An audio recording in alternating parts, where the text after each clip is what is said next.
So a few months ago, Jim Jeffries' producer contacted me and asked me to come on as a guest to his show. Now I agreed with two conditions.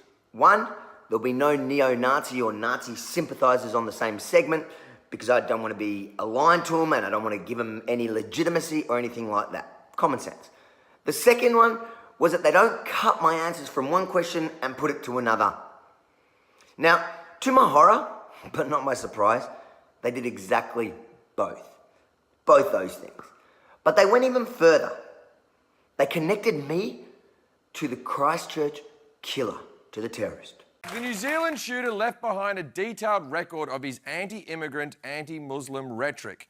And unfortunately, these days, this kind of intolerance is being tolerated in more places than you might think. So it's important to remember that this was filmed a few months ago and not in response to the Christchurch massacre as they seem to be alluding here. I was shocked to hear that the prick allegedly behind the Christchurch, New Zealand mass shootings is a white supremacist who grew up and was radicalised in Australia. So what is the situation down there? And what are the people who may have radicalised him saying? White people like myself feel happy and safe around my culture, my people. Sherman's a Nazi. You broke Rule 1 in 20 seconds. And this anti-immigration fervour is uniting some strange groups. It turns out that the one thing that can bring together the alt-right and a Jew is their shared hatred of Muslims. Meet Jewish activist Ave Yemini, a good Australian name. Luckily, I'm not an idiot, and I knew what their plan was all along. Well, they flew me to Singapore, put me in a hotel for a couple of days there. What was I to expect? It was a setup.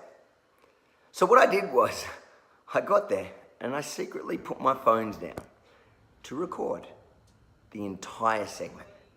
Now over the next few days, I'm going to release a bunch of little clips that are important that he specifically didn't add to the piece. We filmed for about an hour and there's about 3 or 4 minutes where he's included little snippets.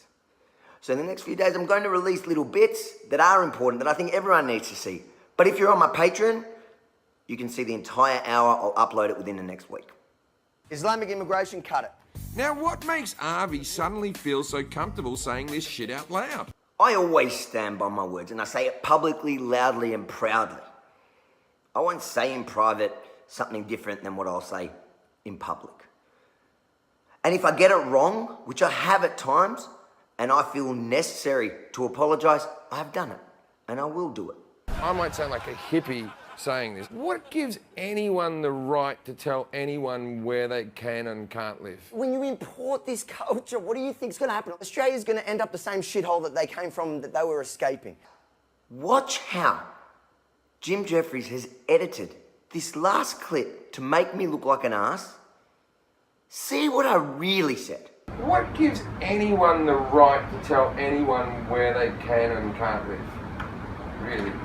Borders, I know borders, yeah. But wouldn't it just be nice if we got to a place in society where we had a utopia where we all just lived as on a level I agree with you. You may say I'm a dreamer. I think most people, sensible people would agree with you in theory. Yeah.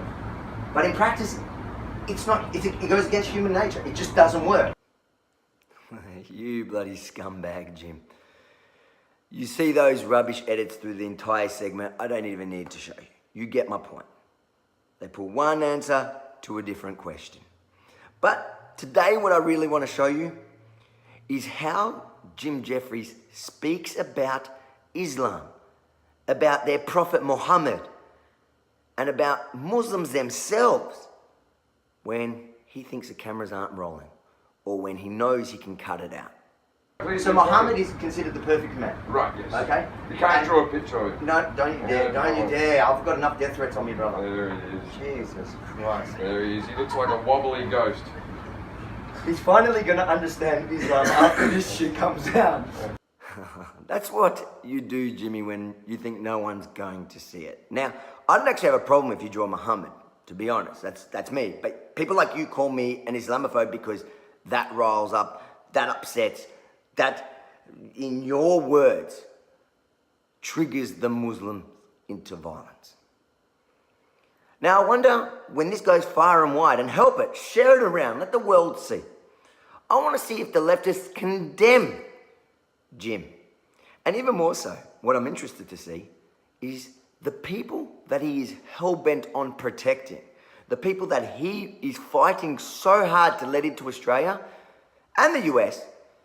Let's see how they react when they see him mock their prophet. You know what the punishment for blasphemy is, Jim? I wish you luck, brother. But it gets worse. Watch what he says when the cameras aren't rolling.